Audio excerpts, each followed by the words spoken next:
Assalamualaikum warahmatullahi wabarakatuh. Welcome to this session. We're going to discuss about scoring rubrics.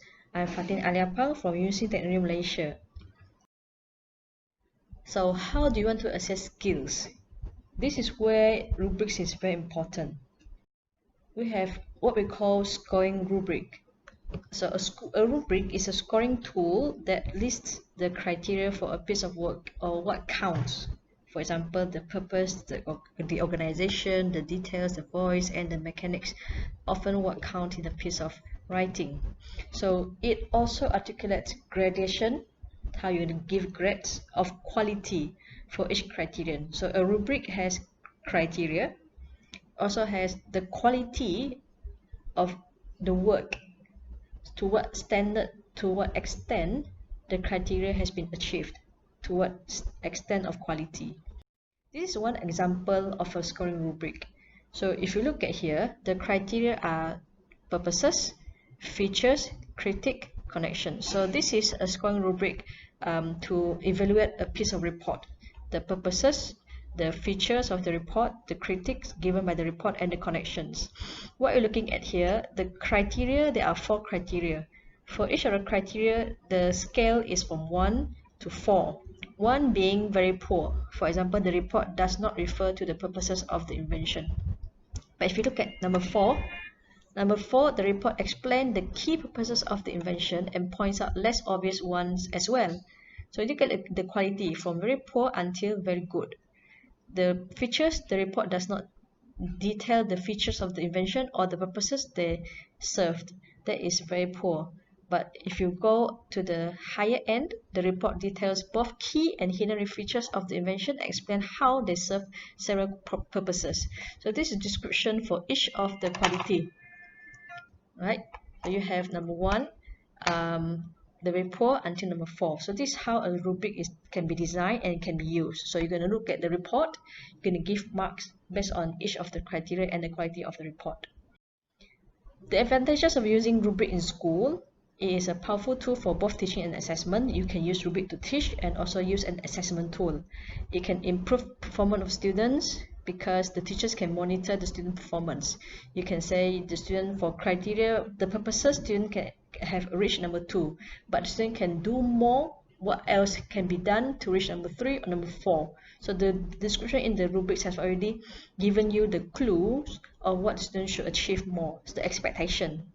So the result is often marked improvements in the quality of student work and in learning.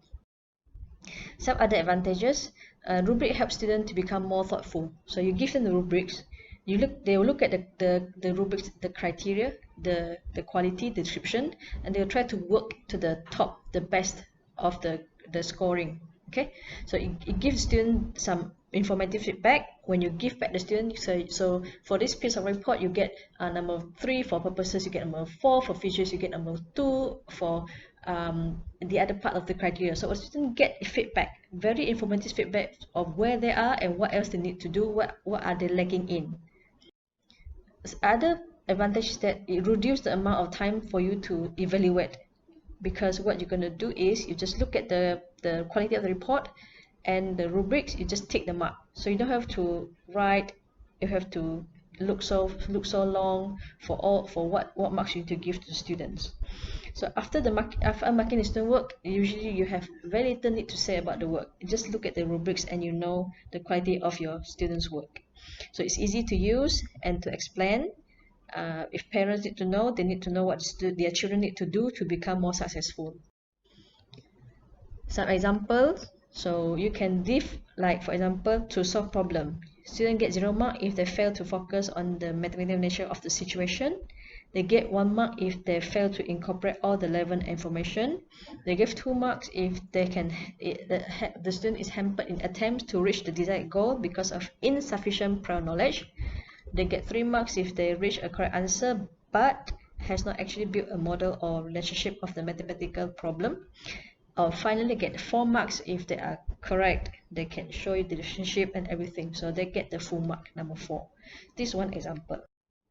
So there are 2 types of scoring rubric, the analytic scoring rubrics and the holistic scoring rubrics. What are different?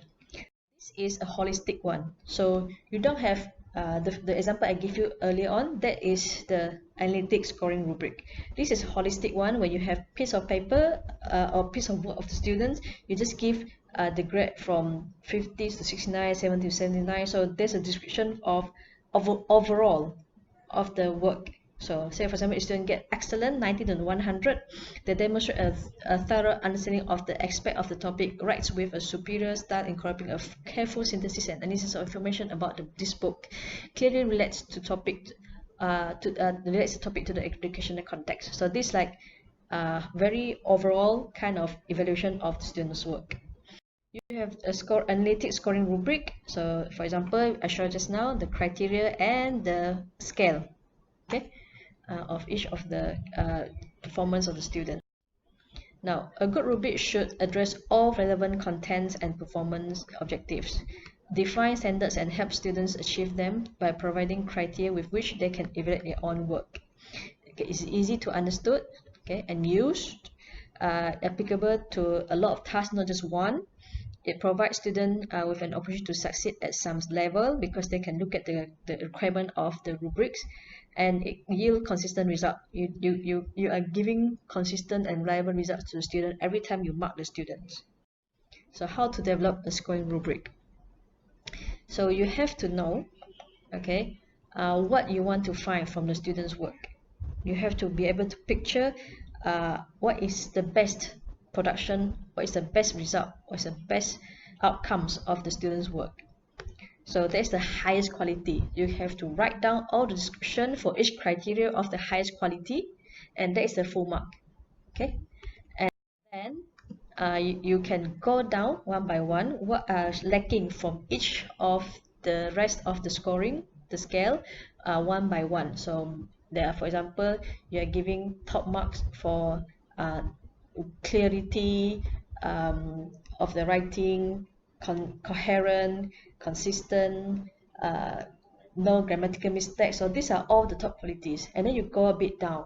So you said everything is good except there's some grammatical error.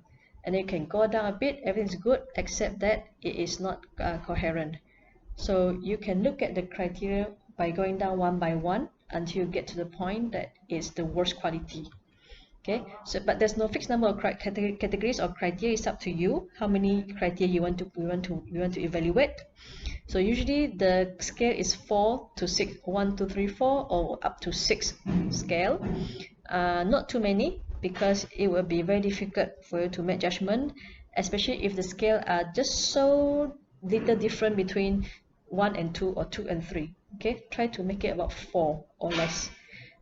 If it's too little, as if all the students' work become like so similar. Okay, if it's 1 and 2, it's like, okay, now the student work I want to give 1 or 2, so it's difficult to decide. Okay, so each level should reflect the specific performance of the student. Provide example if you can for each level. Okay, assign the number or descriptor. Okay, so this is how you develop a rubric.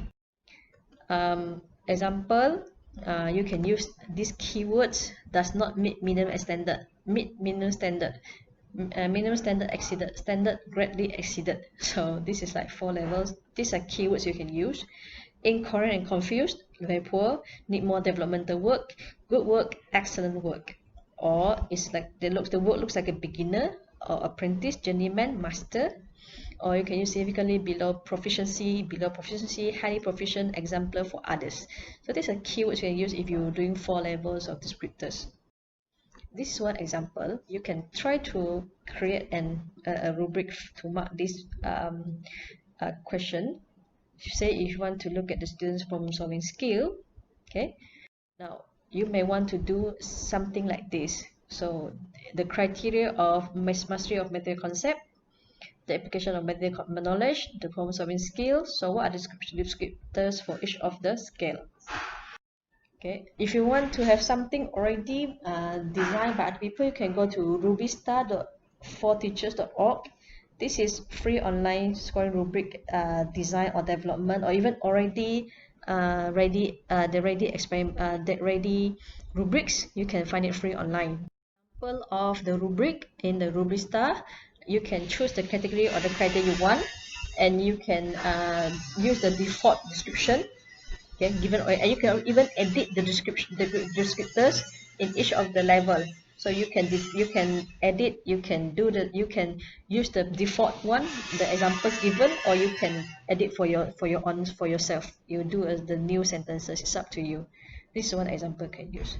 So thank you for joining us. I hope to see you in the next session. Bye.